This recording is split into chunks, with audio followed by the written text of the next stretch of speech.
जग जननी भारत माता, जग जननी भारत माता, पाक सुख तेरो नाम। जग जननी भारत माता, पाक सुख तेरो नाम।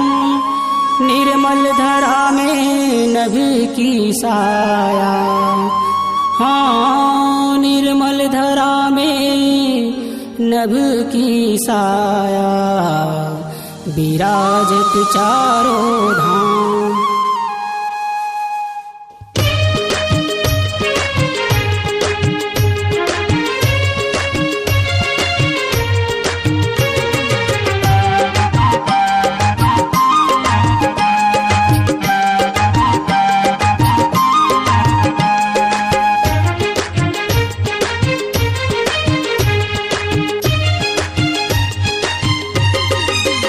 स्वच्छ भारत मिशन इंडिया के, स्वच्छ भारत मिशन इंडिया के, हृदय से दिल माँ लगाई ले बिना, हृदय से दिल माँ समाई ले बिना।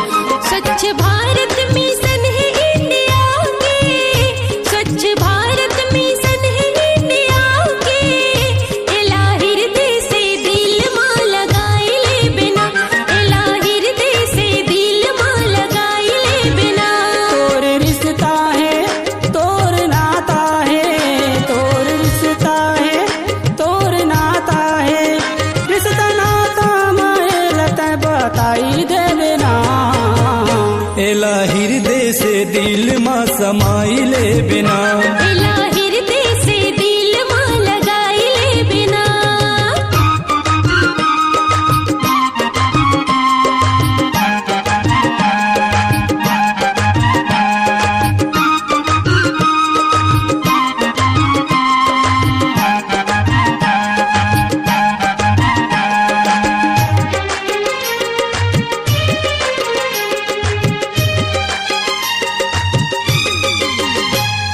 बदल देना सोच संगी दुनिया बदल जाही, एक कदम तोर संगी घर में खुशियाँ लाही। बदल देना सोच संगी दुनिया बदल जाही, एक कदम तोर संगी घर में खुशियाँ लाही।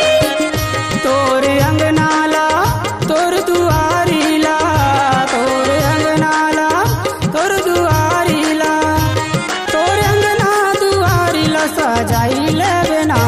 एला हृदय से दिल माँ समाई ले बिना, हृदय से दिल माँ लगाई ले बिना।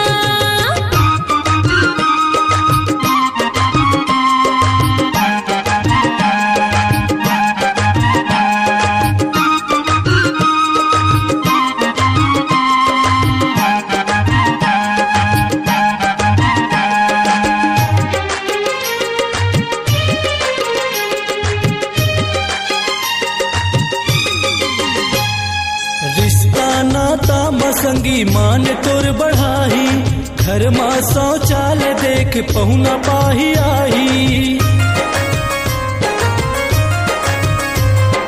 रिश्ता नाता मसंगी मान तोर बढ़ाही, घर माँ शौचालय देख पहुन पाही आई।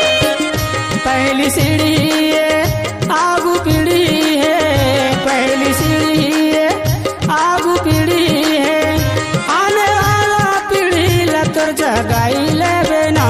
एला हृदय से दिल माँ समाई ले बिना, हृदय से दिल माँ लगाई ले बिना।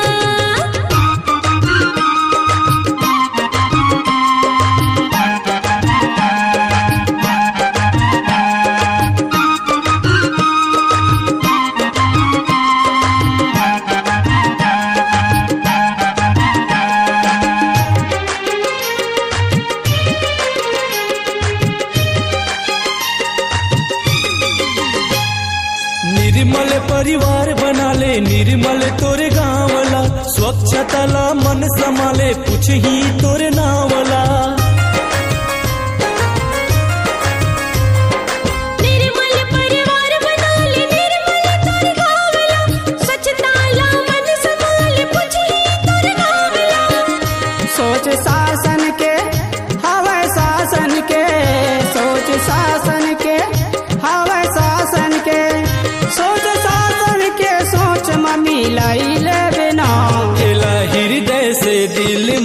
समाइले बिना। इला हृदय से दिल मां लगाइले बिना। स्वच्छ भारत मिशन इंडिया के, स्वच्छ भारत मिशन इंडिया के, इला हृदय से दिल मां लगाइले बिना, इला हृदय से दिल मां समाइले बिना। स्वच्छ भारत मिशन है इंडिया के, स्वच्छ भारत मिशन है इंडिया के, इला हृदय से दिल मां लगाइले बिना, इला हृदय से दिल मां समाइले बिना। तोर रिश्ता है तोर नाता है, तोर रिश्ता है तोर नाता है, रिश्ता नाता माए लत बताई दे बिना। एला हृदय से दिल मां समाइले बिना। इला हृदय से दिल मां लगाइले बिना। एला हृदय से दिल मां समाइले बिना। इला हृदय से दिल मां समाइले बिना। एला हृदय से दिल मां समाइले बिना। इला हृदय से दिल मां समाइले बिना। आपकी आवाज ही आपकी पहचान है। यदि आप अपनी आवाज को एक नया आयाम देना चाहते हैं तो चले आइए मल्टी ट्रैक डिजिटल रिकॉर्डिंग के लिए AVM audio video studio Khamtarai Raipur. Mobile number 9301523929 और 7869646201। यदि आप नए एवं पुराने गीत सुनना चाहते हैं तो avmgana.com में जाकर गाना फ्री डाउनलोड करें और YouTube चैनल में AVM गाना और KK कैसेट्स को सब्सक्राइब करें।